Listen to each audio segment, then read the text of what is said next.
আজ শুক্রবার 28শে জ্যৈষ্ঠ 2026 সালের 12ই জুন, মকর রাশি, মকর লগ্ন, ক্যাপ্রিকন সাইনের জাতক জাতিকাদের আজকের দিনটি কিন্তু এক কথায় বেশ কাটতে চলেছে।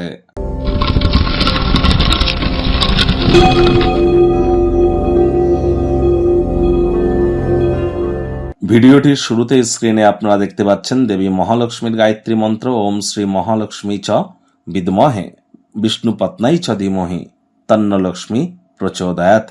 এটি আজ অবশ্যই 108 বার জপ করুন। বিশেষ করে যারা আর্থিক সমস্যার মধ্য দিয়ে যাচ্ছেন বা সাংসারিক জীবনে কোনো প্রকার অশান্তির মধ্য দিয়ে যাচ্ছেন, তাহলে এই মন্ত্রটি কিন্তু আপনাদেরকে অত্যন্ত উপকৃত করতে চলেছে। এমনকি এই মন্ত্র জপের মাধ্যমে কিন্তু আমাদের রোম্যান্টিক লাইফ, আমাদের অবশ্যই আমাদের বিউটি অর্থাৎ আমাদের শারীরিক সৌন্দর্যতা, এগুলিও কিন্তু বৃদ্ধি পেয়ে থাকে। তাহলে আপনারা জপ করেই দেখুন, অত্যন্ত শুভ পরিণামদায়ক ফলাফল নিশ্চিতভাবে পাবেন। এবং স্নানের জলে আপনারা হাফ কাপ কাঁচা দুধ অথবা 1 চিপি গোলাপ জল অথবা 3-4 ফোঁটা আতর বা ইত্তার দিয়ে স্নান করুন।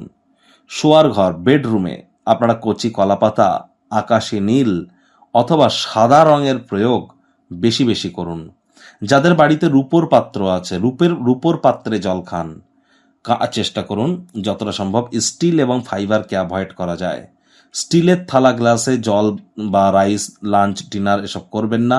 কাঁসার থালা ইউজ করুন। কাঁসার থালায় টকটা খাবেন না।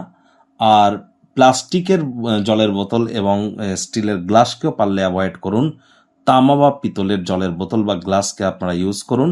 এটি শারীরিকভাবে এই হিট ওয়েভের সময় আপনাদেরকে সহযোগিতা করতে চলেছে এবং গ্রহগত দিক থেকেও এটি আপনাদেরকে মহিমান্বিত করবে। মহিলাদের গায়ে কখনো হাত যেন তুলবেন না। আপনি পুরুষ হন অথবা মহিলা হন, মহিলাদের গায়ে হাত তুললে কিন্তু লক্ষ্মী তত্ত্বে আঘাত লাগে। অর্থনৈতিক ক্ষতি কিন্তু তখন এক প্রকার অবশ্যম্ভাবী হয়ে আমাদের সামনে পরিলক্ষিত হয়। সাবধান থাকবেন। ভাগ্য মিটার আজ আপনাদের বলছে 7 আউট অফ 10। ভাগ্য আপনাদের অনুকূলেই থাকবে। স্বাস্থ্যগত ব্যাপারে আপনাদেরকে একটু সাবধানতা অবলম্বন করেই চলতে হবে।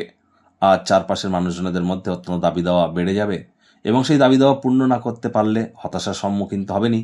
পরসমালোচনা, পরচর্চা, পরনিন্দা, রাগ, বিদ্বেষ, হিংসা, ঘৃণা, ইগো, অহংকার, এই ধরনের নেতিবাচক অনুভূতিগুলি থেকে নিজেদেরকে দূরে সরিয়ে রাখুন। আজ অজানা কোনো উৎস থেকে অর্থ উপার্জন কিন্তু করতেই পারেন, যার কারণে আপনার জীবনে চলতে থাকা আর্থিক সমস্যা থেকে কিছুটা হলেও রিলিফ কিন্তু প্রাপ্তি করতেই পারেন। নতুন উদ্যোগ, পরিকল্পনা, নির্মাণ কার্যের শুরুয়াতও আজ করা যেতেই পারে। কর্মক্ষেত্রে সবকিছু আপনার পক্ষেই কিন্তু থাকবে। চাকরিজীবীদেরও অফিসের পরিবেশ কিন্তু এক প্রকার বেশ। তৎসত্ত্বেও বলবো, কথা বলুন কম, শুনুন বেশি, মনের থেকে মস্তিষ্ককে বেশি দাম দিন। রাজনীতিবিদ যারা আছেন, জনসংযোগ বৃদ্ধি করুন। হার্ডওয়ার্ক, কঠোর কায়িক পরিশ্রমের কোনো বিকল্পই কিন্তু নেই। শিক্ষার্থী বিদ্যার্থীদের পড়াশোনায় মনোযোগ আরও বৃদ্ধি করতে হবে। উচ্চশিক্ষার জন্য যারা বিদেশ যাত্রার কথা ভাবছিলেন, ভাগ্যদেবীও আজ আপনাদের পক্ষেই আছেন। সন্ততি থেকে থাকলে তারাও তাদের কৃতিত্বের দ্বারা আপনাদেরকে গর্বিত অনুভব করাবে। হাউস ওয়াইফদের জন্য দিনটি এক প্রকার বেশ। প্রেমিক প্রেমিকা, স্বামী স্ত্রী, না ভাব ভালোবাসা, রোম্যান্স, না তর্ক বিতর্ক, অশান্তি, কোনোটাতেই বাড়াবাড়ি যেন করবেন না। অন্যান্য দিনের ন্যায় আজকের দিনটিকে সাধারণ হিসাবে ট্রিট করবার আপ্রাণ প্রচেষ্টা আপনাদেরকে করতে হবে। শত্রুপক্ষ, বিরোধী পক্ষ একটু হলেও শক্তিশালী থাকছে। কারোর ক্ষেত্রে পরিবারের নতুন কোনো সদস্যের আগমনের উৎসব, অনুষ্ঠানের মুহূর্ত কিন্তু বইই আনতে পারে। গৃহের পরিবেশ শান্তিপূর্ণই পরিগণিত হচ্ছে। পরিবারে বাচ্চা কাচ্চাদের সাথে পার্ক বা শপিং মল বা কোনো নিকটবর্তী রেস্তোরাঁয় কিন্তু আপনারা যেতেই পারেন।